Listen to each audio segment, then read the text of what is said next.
kasih kepada Bapak Doni dan keluarga yang memperkenankan kami untuk datang untuk berbincang-bincang dalam acara ini. Sebelum memulai acara, kita akan berkenalan dengan profil keluarga kali ini.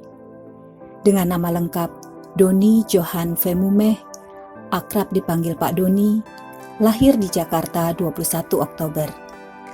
Bertempat tinggal di lingkungan Paulus III, bersama pasangan Anastasia Hardiati dan 3 buah hati mereka, Amadeus Kevin, Franco Reza, dan Angelina Maharani. Bapak Doni berprofesi sebagai fotografer dan aktif juga di gereja sebagai pewarta mimbar PDKK Paroki Jagakarsa Gereja Ratu Rosari. Moto hidup, berdoalah senantiasa dalam setiap keadaanmu. Ayat kitab suci yang menginspirasi Bapak Doni dan keluarga, roh yang ada di dalam kamu lebih besar daripada roh yang ada dalam dunia ini. Yohanes bab 4 ayat 4. Bapak Doni, kami ingin mengetahui, biasanya kalau orang Katolik itu biasanya orang tertarik untuk mengetahui sejak kapan mengenal Yesus, sejak kapan baptis. Nah, khusus dalam hal ini untuk keluarga Bapak Doni, pertama Bapak nanti juga Ibu, bagaimana awalnya Bapak mengenal Kristus atau menjadi orang Katolik? Dengan singkat Bapak bisa tolong jawab. Terima kasih Pak Kris. Awalnya saya Katolik itu ya karena saya lahir di dalam keluarga Katolik, ibu saya Katolik, saya dari kecil dibaptis, saya sekolah dari SD sampai SMP, SMA di Pangudi Luhur, pendidikan Katolik, sekolah Katolik yang memberikan pendidikan Katolik. Dan mengenai iman Katolik, jelas saya bertumbuh ketika masa-masa di sekolah itu. Saya aktif di lingkungan, saya jadi mesdinar, saya jadi mudika, pada saat itu disebut mudika, kalau sekarang OMK kali Pak. Itu yang membuat saya bukan hanya mempunyai iman Katolik, tapi saya mengenal bagaimana ajaran-ajaran dari gereja Katolik. Itu Pak. Baik, cukup menarik ya kisah mengenai pengenalan kepada iman Katolik. Ibu, Panas, bagaimana? Kami ingin tahu. Ya, sama. Kalau saya memang dilahirkan dari bapak ibu yang Katolik, memang bapak dan ibu Katolik dewasa. Terus karena mereka menikah dengan secara Katolik, kemudian saya dari kecil juga sudah lahir secara dibaptis secara Katolik, sekolah di sekolah Katolik sampai kuliah dan bekerja pun di lembaga Katolik. Jadi memang tidak lepas kami dari pendidikan secara Katolik gitu. Baik Bu Anas ya, dan Pak Doni ya, yang telah menceritakan pada kami sekalian mengenai sejarah Ibu dan Bapak mengenal Kristus menjadi Katolik. Cukup menarik ya. Pak Doni, Bu Anas, ya keluarga yang seiman ya, suami istri itu ada yang setahu kami ada yang tiba-tiba saja ketemu, tapi ada juga yang memang sejak sebelum menikah sudah lama merencanakan. Saya harus mempunyai pasangan yang satu iman dengan saya, begitu. Nah, dalam hal ini kami ingin tahu ya kisah dari Pak Doni dan Bu Anas bagaimana awalnya. Sekarang memang sudah satu imannya. Apakah dulu ada cita-cita harus satu iman? Kalau tidak, saya tidak menikah. Mungkin ada begitu, ada. Baik, terima kasih Pak Kris. Jelas di dalam masa-masa kecil, masa muda saya, didikan ibu saya yang Katolik sangat berpengaruh kepada saya dan adik-adik saya. Ketika saya dewasa, saya berpacaran. Saya pacaran dengan wanita dengan agama macam-macam. Tapi satu yang saya serius ketika saya ketemu istri saya ketemu bahwa dia beragama Katolik, dan apa yang saya inginkan dari seorang wanita menjadi istri saya ketemu di istri saya. Dan memang cita-cita untuk mempunyai pasangan Katolik pasti ada. Cuman saya dibangun di dalam keluarga yang moderat, yang kebetulan ibu saya Katolik dan bapak saya Kristen yang beragama lain, sehingga dalam keluarga saya diterapkan yang penting adalah Kristen, percaya Tuhan Yesus. Tetapi di dalam hati kecil saya berpikir saya harus punya pasangan yang Katolik. Kenapa? Supaya di dalam ibadah visi misi saya membangun keluarga maupun cara pandang kita tuh tetap harus sama. Saya berusaha mendapat Katolik dan puji Tuhan, Tuhan izinkan saya ketemu dengan istri saya. Waktu itu saya sakit di Karoles, istri saya perawat di Karoles. Ya awal ketemunya di situ sampai kami pacaran dan kami menikah. Gitu Pak. Oh begitu Pak Doni ya. Kalau begitu memang cita-citanya kesampaian, diberkati oleh Tuhan, akhirnya mendapat jodoh yang sesuai dengan cita-cita. Sekarang bagaimana mengenai Bu Anas? Kalau saya dari awal memang ingin cari pasangan tuh yang seiman, yaitu Katolik. Kenapa selalu seiman? Karena di dalam perkawinan tidak selamanya mulus. Pasti ada kerikil-kerikil dalam menghadapi perkawinan. Kalau kita tidak mendapatkan pasangan hidup yang tidak seiman, tentu sulit dalam memecahkan masalah. Sehingga saya selalu berharap punya pasangan hidup kita atau suami itu adalah yang seiman, supaya pada saat kita mempunyai masalah di dalam perkawinan, di dalam menyelesaikan masalah itu bisa secara satu visi satu misi, yaitu arahnya ke Tuhan Yesus. Dan itu tentu tidak jauh lebih mudah daripada kita punya pasangan hidup itu yang tidak seiman. Hal yang sama juga saya sampaikan kepada anak-anak, bahwa kalau mencari pasangan hidup, carilah pasangan hidup yang seiman. Karena apa? Karena pada saat nanti mereka menghadapi masalah, mereka akan memutuskannya dengan cara iman Kristiani, bukan dengan cara iman yang lain. Itu yang selalu saya tekankan. Baik Bu Anas, kalau begitu memang satu visi satu misi ya, itu memang diberkati oleh Tuhan dan dikabulkan keinginannya. Bu Anas, setelah sekian lama hidup berkeluarga, kami mengetahui Bapak Ibu dikarunia 3, ya, 2 putra dan 1 putri ya. Satu pagi ini tidak ada ya, mungkin ada kesibukan di luar. Baik, yang kami ingin ketahui ialah mengenai pendidikan iman terhadap anak-anak Ibu ya. Sekian lama ini apakah melalui perjuangan usaha-usaha Bapak dan Ibu mendidik anak-anak dalam hal iman, Bapak Doni bisa menceritakan? Ya, terima kasih Pak Kris. Seperti saya bilang sebelumnya, pada dasarnya kita dididik, saya, istri itu dari kecil Katolik. Ketika mendidik anak, saya memasukkan anak saya di sekolah Katolik, dari mulai TK, SD, SMP, SMA, semua di sekolah Katolik yang sama, yaitu di Pangudi Luhur. Nah, bagaimana mendidik iman itu, saya sebenarnya tidak pernah mengajarkan kepada mereka bagaimana berdoa, bagaimana beriman, karena di dalam sekolah, gereja pun mereka sudah dapat. Di dalam kehidupan saya, kebetulan saya Tuhan izinkan menjadi pendoa, sehingga saya bukan mengajarkan cara berdoa, tapi memberi contoh kepada mereka bagaimana mereka seharusnya berdoa. Karena banyak orang kesini, orang Katolik, orang Islam untuk minta didoakan, sehingga ketika saya dan istri mendoakan mereka melihat sendiri. Terus saya tidak sadar bahwa ketika mereka keluar bergaul dengan temannya, mereka pun melakukan seperti apa yang kami lakukan, yaitu mendoakan orang lain. Jadi puji Tuhan, mereka belajar dari kehidupan kami berdua setelah 9 tahun ini. Baik, jadi keteladanan yang Bapak tekankan ya kepada anak-anak Bapak. Kalau Bu Anas bagaimana? Sama halnya ya, karena kami memang dari kecil lahir secara Katolik, kami tentu ingin anak-anak juga mendapatkan minimal pendidikan dari sekolah Katolik. Dari TK sampai SMA, mereka bersekolah di sekolah Katolik. Kemudian juga di dalam kehidupan kami sehari-hari, minimal kami bisa menjadi contoh buat mereka. Ya, banyak hal yang kira-kira mereka teladani, misalnya seperti Resa, kalau lagi ada misalnya ada kesulitan atau apa, dia selalu berdoa dengan punya devosi sendiri, doa novena.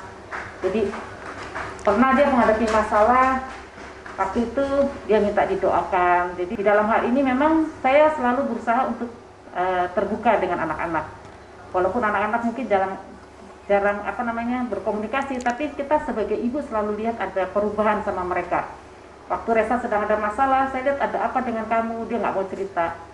Terus, mah aku ada masalah gini gitu kan. Terus doain aku mah gitu ya. Nah dari situ saya melihat bahwa anak-anak ini punya percaya bahwa Tuhan Yesus itu sebagai satu-satunya penolong mereka, satu-satunya penyelamat mereka. Demikian juga Angel. Kadang-kadang hal sepele, hal kecil, misalnya kita naik mobil, terus ada masalah di jalan. Kemarin itu kita pergi ke Sukabumi, jalannya batu-batu gitu, hujan, mobilnya merosot, di sebelah sini ada jurang. Spontan aja dia berdoa, Tuhan Yesus, berdoa. Pada waktu itu masih kecil, mungkin sekitar 5 tahun ya, masih kecil dia, tapi dia udah punya inisiatif bagaimana dia berdoa. Waktu itu jangan sampai mobilnya itu masuk ke dalam jurang gitu ya. Jadi di dalam hal sehari-hari memang ya kita kadang suka berdoa malam bersama ya, kadang seperti itu. Dan kita berusaha untuk mengikuti kegiatan-kegiatan yang memang terutama si Angel kalau ada kegiatan-kegiatan waktu mereka masih kecil, saya ajak pergi SKK gitu. Kalau ini ada persekutuan doa, kalau bapaknya ikut persekutuan doa ya kami sama-sama bawa ke persekutuan doa gitu. Baik, terima kasih Bu Anas. Jadi mungkin kurang lebih sama ya. Jadi selain beruntung bahwa anak-anak Bapak Ibu bisa sekolah di yayasan Katolik sejak kecil hingga sekarang ini, tapi juga faktor keteladanan juga ditekankan dalam pendidikan iman. Baik, melangkah selanjutnya, tadi Bapak dan Ibu sudah menyebutkan bahwa Bapak dan Ibu aktif di satu seksi atau satu kategorial di paroki kita ini. Pertama yang mengenai Pak Doni, kami mendengar bahwa Bapak aktif di PDKK. Bagaimana bisa diceritakan awalnya dan kegiatan sampai sekarang ini? Sebenarnya saya Katolik dari kecil ya, tapi saya mau katakan bahwa saya menjadi sungguh-sungguh Katolik, menjadi Kristen dan belajar taat kepada Tuhan itu baru 9 tahun. Ada peristiwa yang membuat saya berbalik hidup saya. Semenjak itu saya belajar untuk taat, untuk patuh, untuk mengalahkan diri saya sendiri. Untuk yang terpenting adalah kita melayani Tuhan ya Pak ya. 2012 saya mulai hidup baru saya. Saya dan istri belajar menjadi seorang konselor keluarga di Sekinah. Setelah itu saya memberanikan diri masuk ke dalam persekutuan doa PDKK Ratu Rosari. Saya mulai ikut dan saya kepingin lebih berkembang lagi. Setelah itu saya ikut tahun 2018 kemarin saya masuk ke dalam sekolah pewarta mimbar di Sekinah. Dan saya terdaftar sebagai pewarta mimbar di Keuskupan Agung Jakarta yang diutus oleh Persekutuan Doa Karismatik Katolik Ratu Rosari. Nah, sebenarnya saya itu adalah pendoa. Saya lebih suka dibilang pendoa. Kenapa? Karena basicnya saya pendoa. Karena dari pendoa itu saya menemukan banyak sekali yang Tuhan berikan buat orang lain melalui saya. Saya aktif di PDKK, saya mulai melayani, dan sampai sekarang saya sama istri sama-sama di PDKK Ratu Rosari, dan saya sebagai pewarta mimbar sering keliling ke paroki-paroki lain di seluruh Jakarta. Itu yang membuat saya semakin melayani, semakin beriman, karena saya melihat ketika kita melayani orang lain, di situ Tuhan hadir. Itu Pak. Baik Pak Doni, terima kasih. Cukup panjang juga perjalanan bagaimana Bapak aktif ya sejak sebelum di paroki kita dan sekarang di paroki kita. Kalau Bu Anas, bagaimana kegiatan di SKK ya Ibu ya? Silakan Bu. Jadi itu bukan juga karena kemauan saya sebetulnya mau di SKK. Jadi kebetulan karena latar belakang saya kesehatan, terus pada dasarnya saya senang melayani. Kemudian di paroki kita kekurangan orang yang mau secara sukarela untuk menjadi salah satu pelayanan di SKK, karena topik saya adalah bidang reproduksi, jadi saya membantu di situ gitu ya. Jadi memang di situ tidak ada uang sama sekali, tapi saya menemukan suatu sukacita di situ ya, di dalam pelayanan saya di SKK. Dan tidak hanya di Ratu Rosari aja yang istilahnya yang membutuhkan saya, jadi ada beberapa paroki-paroki lain yang kadang meminta saya gitu. Sekali lagi saya bilang itu bukan karena kekuatan saya, tapi karena semua karena kebaikan dan kemurahan Tuhan, sehingga saya ada di situ gitu. Baik Bu Anas, jadi Pak Doni dan Bu Anas, keterlibatan Bapak dan Ibu di paroki, ya, di SKK maupun di PDKK memang sesuai dengan panggilan Tuhan, suara hati. Ya. Jadi di situ bisa berkarya. Baik, Bapak Ibu, tadi kita baru saja mendengarkan mengenai kisah Pak Doni dan Bu Anas, ya, mengenai kegiatan mereka atau keaktifan mereka atau kita dalam melayani seksi SKK dan PDKK. Semoga membuka hati kita, menjadi inspirasi kita agar kita semua umat bisa tertarik untuk terlibat dalam karya pelayanan di paroki kita. Baik, kita lanjutkan dengan pertanyaan mengenai ini, karena kami mengetahui Pak Doni ini sebagai profesinya sebagai fotografer dan Bu Anas sebagai dosen perawat. Tetapi sekarang ini kita ada masalah, semua orang ada masalah. Kita harus kerja dari rumah, kita tidak bisa lagi ke kantor. Mungkin dari satu sisi mungkin itu merupakan kerugian ya, karena kita harus rapat atau acara melalui online ya. Itu salah satu kerugian. Tetapi menurut kami ya, kami lihat juga beberapa keluarga itu justru mereka bersyukur karena dalam masa pandemi ini pertemuan antara anggota keluarga semakin sering ya. Nah, dalam masa pandemi ini yang kira-kira sudah berjalan 6 bulan, Pak Doni dan Pak Anas, bagaimana pertemuan yang cukup sering antara keluarga ini itu khususnya dalam hal doa ya, apakah biasa-biasa saja atau mungkin ada keputusan atau yang lain, silakan Pak Doni. Baik Pak Kris, hidup doa kami di dalam keluarga, setiap anak, setiap anggota keluarga, saya biarkan mereka punya doa pribadi. Saya sendiri sebagai pendoa jelas harus punya hubungan pribadi. Tiap malam saya berdoa sendiri, pribadi saya dengan Tuhan. Di luar itu, saya mengajak anak-anak saya, kalau ada yang berulang tahun dan ada yang lulus ujian, kita berdoa sama-sama. Karena doa sama-sama itu sebenarnya diajarkan oleh ibu saya yang Katolik. Dari kecil hidup kami susah, tapi ibu selalu memberi contoh. Ibu seperti saya, maksudnya saya seperti ibu saya. Ibu saya tidak pernah mengajarkan berdoa, tapi ibu saya selalu memberi contoh bagaimana dia setia setiap hari berdoa ketika kesulitan datang, ketika masalah ekonomi datang. Dia tidak pernah lepas dari berdoa hingga saat ini. Nah, dari situ saya belajar juga ke keluarga saya untuk jika kita punya syukur, ada yang ulang tahun, kita berdoa sama-sama. Di luar doa-doa mereka pribadi masing-masing. Nah, di dalam masa pandemi ini saya tidak selalu, tapi kalau kami berkumpul malam, saya ingatkan yuk kita berdoa. Kita berdoa. Mungkin keluarga Katolik lain juga sama seperti kita. Kita tidak ada lebihnya dari mereka. Hanya saya mengajarkan kepada mereka bukan hanya mendoakan satu sama lain anggota keluarga kita, tapi saya mengajarkan kepada mereka untuk mendoakan dunia, mendoakan pasien-pasien yang sedang sakit. Kenapa? Jika kita mendoakan keluarga kita tanpa Tuhan suruh, pasti kita berdoa. Tetapi ketika kita melangkah mendoakan negara, kita mendoakan pandemi, orang lain yang sedang menderita, itu adalah langkah iman di dalam kasih untuk belajar mengasihi orang lain, walaupun kita tidak kenal mereka, walaupun bukan seagama dengan kita. Tapi saya mendidik anak-anak saya untuk belajar mengasihi umat di luar iman kita. Itu saya memberi contoh kepada mereka. Baik Pak Doni, ya, jadi kualitas doa keluarga itu dirasakan meningkat ya, ya ada perbaikan dalam masa pandemi ini. Kalau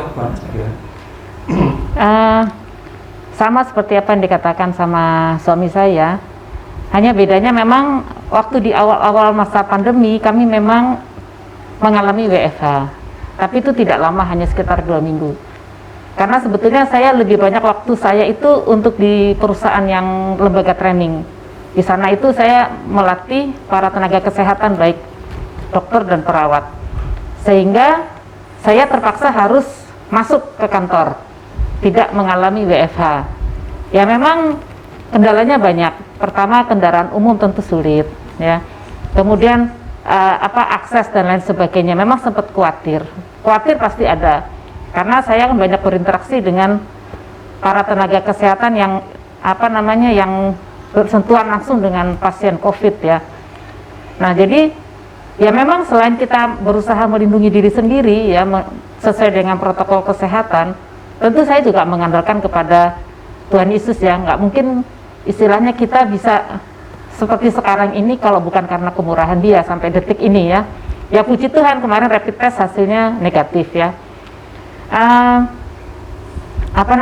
Di dalam kehidupan kami berkeluarga seperti apa yang dijelaskan sama suami saya, memang kami kadang malam suka berdoa bersama, dan yang kami biasakan kepada anak-anak selalu doa spontan. Walaupun mereka kadang-kadang, kelemahan orang Katolik adalah bagaimana berdoa spontan. Mereka lebih mudah membaca doa hafalan Bapa Kami dan Salam Maria ya. Nah anak-anak kalau disuruh doa spontan kadang-kadang sulit gitu ya. Nah itu yang kita ingin, mereka harus berdoa spontan supaya apa? Mereka bisa mengucapkan dengan sungguh-sungguh apa yang ingin mereka sampaikan, apa yang mereka ingin ucapkan. Jadi termasuk yang paling kecil pun selalu saya biasakan, kami berdua selalu biasakan untuk doa spontan. Karena apa? Karena biar mereka belajar berkomunikasi, mereka bisa berkomunikasi dengan Bapaknya di surga yang nggak kelihatan. Nah itu kami biasakan, dan seperti yang dikatakan suami saya, doa itu tidak harus mendoakan dirinya sendiri, ingin apa, ingin itu, ingin lulus, tapi juga mendoakan keluarganya, mendoakan teman-temannya, mendoakan negara ini. Nah itu kami berusaha untuk selalu membiasakan itu. Nah itu kadang-kadang menyebabkan mereka bisa untuk untuk berdoa secara spontan, walaupun kadang-kadang malu-malu juga sih. Mungkin bisa ditanya nanti sama anaknya. Baik, sedikit beda dengan suami ya, yang ibu dalam masa pandemi lebih banyak keluaran harus tuntutan kerja ya. Ya. Tapi sama kira-kira dorongan atau ajakan agar doa mereka makin baik ya. Ya. Sekarang Mas Risa, ya, apakah yang dikatakan Papa Mama, apakah betul? Ya, kalau dari aku belajar dari Papa ya, untuk selalu mendoakan orang. Doa pribadi tetap ada, tapi kebanyakan saya belajar dari Papa sendiri sih, dari pribadi Papa, untuk mendoakan teman-teman, orang-orang yang saya kenal, orang-orang yang saya kasih, yang terdekat saya, sekitaran saya. Mungkin saya kalau dari doa aku belum bisa terlalu luas ya doanya ya, pikiran aku mungkin belum terbuka sampai sana. Jadi ya saya hanya mendoakan orang-orang yang terdekat saya, keluarga, teman, seperti itu. Dan ya kadang-kadang kalau Papa suka ngingetin untuk doa malam, kita doa bareng gitu. Baik, bisa jadi ajakan atau peringatan kedua orang tua ya, itu juga sudah dilaksanakan ya. Baik, sekarang anak bontot ya, Angel ya. Baik, bagaimana? Sudah lancar doanya, terutama masa pandemi ini, didorong, diajak supaya silakan. Ya sebenarnya sih belum terlalu lancar buat doanya karena selalu ada yang halangin gitu, misalnya kayak ada tugas, jadi belum terlalu lancar juga doanya. Terus kebanyakan juga aku doanya belajarnya juga dari papa. Ya gitu dong sih. Baik, Angel ya. Angel, sayang ya karena sudah belajar selesai, belajar untuk compare ya, seperti karena masa pandemi ini masih ditunda pelaksanaannya. Mudah-mudahan nanti setelah menerima komunitas pertama ya, doa hidup doa Angel ya, makin membaik ya. Baik. Doni Memek ya. Bagaimana kita telah mendengarkan kisah-kisah mereka, terutama sejak Pak Doni, Bu Anas, sebelum berkenalan, mereka mengenal Kristus. Nah, akhirnya dilanjutkan dalam kehidupan berkeluarga, dalam mendidik anak, kemudian juga terutama dalam hal iman, tapi juga keaktifan mereka dalam seksi atau kategori dalam paroki kita ini. Ya, semoga memang khusus bincang-bincang iman kita ini memang dihubungkan atau dikaitkan dengan pandemi yang kita alami. Ya, mudah-mudahan masa pandemi segera berakhir. Ya, dan semoga kita bisa belajar atau apa yang mereka bincangkan itu dapat menjadi inspirasi bagi kita, bagi umat paroki Jagakarsa. Terima kasih kepada Pak Doni, Bu Anas, Mas Isa, dan Mbak Angel. Setelah meluangkan waktu dan bincang-bincang ini. Semoga apa yang disaringkan keluarga Pak Doni dapat menjadi inspirasi bagi umat paroki kita. Untuk menutup acara ini, Bapak Ibu, mari kita mendengarkan sebuah lagu yang akan dipersembahkan oleh Bapak Doni sekeluarga. Ya, kita silakan. Bersyukur